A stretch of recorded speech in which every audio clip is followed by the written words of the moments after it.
Updates ನ ಗಮನಿಸ್ತಾ ಇದ್ದೀರಿ. ಪಟ್ಟೇಗಾರ ಪಾಳ್ಯದಲ್ಲಿ ಮನೆಗಳಿಗೆ ನೀರು ನುಗ್ಗಿ ಜನ ಪರದಾಡಿದ್ದಾರೆ. ಗೋವಿಂದರಾಜನಗರದ ಬಳಿ ಇರುವಂತಹ ಪಟ್ಟೇಗಾರ ಪಾಳ್ಯದಲ್ಲಿ ಜನ ಪರದಾಡಿದ್ದಾರೆ. ಎಸ್ಪಿ ಪೆಟ್ರೋಲ್ ಬಂಕ್ ಬಳಿಯ ಸುತ್ತಮುತ್ತ ಇರುವಂತಹ ಮನೆಗಳು ಜಲಾವೃತವಾಗಿಬಿಟ್ಟಿದ್ದಾವೆ. ಮಳೆಯ ಅವಾಂತರದ ದೃಶ್ಯಗಳನ್ನ ನೋಡ್ತಾ ಇದ್ದೀರಿ.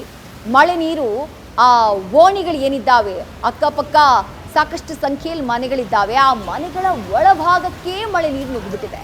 ಮನೆಯ ಒಳಗೆ ನೀರು ನಿಂತಹ ಪರಿಣಾಮ, ನೀರು ನುಗ್ಗಿದಂತಹ ಪರಿಣಾಮ ನಿವಾಸಿಗಳು ರಾತ್ರಿ ಇಡೀ ಜಾಗರಣೆ ಮಾಡಬೇಕಾಗಿರುವಂತಹ ದುಸ್ಥಿತಿ ನಿರ್ಮಾಣವಾಗಿದೆ. ದೃಶ್ಯದಲ್ಲಿ ನೋಡ್ತಾ ಇದ್ದೀರಿ ಮನೆಯ ಒಳಭಾಗಕ್ಕೆ ನೀರು ಹೇಗೆ ನುಗ್ಗಿದೆ ಅಂತ ಹೇಳಿ.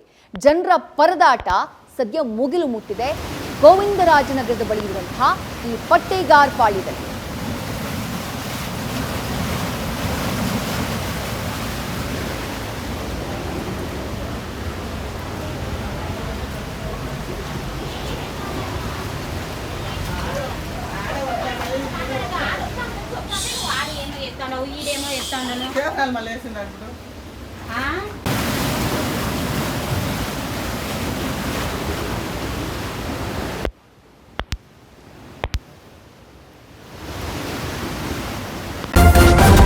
ನ್ಯೂಸ್ ಫಸ್ಟ್ ನಿರ್ಭೀತಿಯಿಂದ ನಿಮ್ಮ ಪರವಾಗಿ.